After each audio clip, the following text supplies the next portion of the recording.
તો વડોદરામાં સ્થાનિક સ્વરાજ્યની ચૂંટણીને લઈને કોંગ્રેસ પણ સક્રિય જોવા મળી રહ્યું છે। વોર્ડ નંબર 15માં કોંગ્રેસ ઉમેદવારોએ ફોર્મ ભર્યા છે।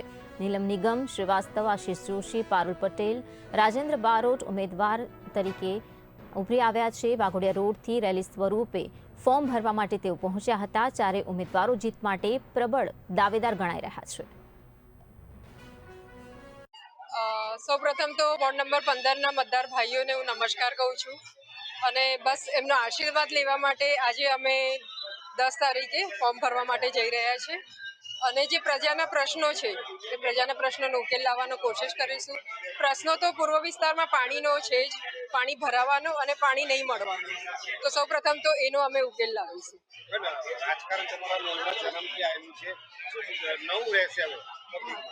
રાજકારણ લોહીમાં છે, પણ જન્મથી સેવા જે મારા પિતાશ્રીની અમારામાં આવી છે, બસ એ સેવાની ભાવનાથી અમે જનતાની વચ્ચે જવા માંગીએ। હું અગાઉ બી કહી ચૂક્યો છું ને આજે બી એ જ કહું છું કે 15ની પેનલ કોંગ્રેસની પેનલ આવવાની આવવાનું કારણ એ છે કે હું અહીંયા 30-40 વર્ષથી ધારાસભ્ય તરીકે છું। મારો દીકરો 10 વર્ષથી કોર્પોરેટર છે। આશિષ જોશી બી કોર્પોરેટર રહી ચૂક્યા છે। તો આ વિસ્તારના જે વિકાસના કામો કર્યા છે, નળ, લાઇટ, પાણી, રોડ, વિકાસના જે નાના કામો, શિક્ષણ સમિતિના કામો, એ બધા મળીને કર્યા છે। આ ત્રણેય શક્તિ મળીને એટલે કહું છું કે 15 નંબરમાં કોંગ્રેસની પેનલ આવે છે, આવશે ને આવશે।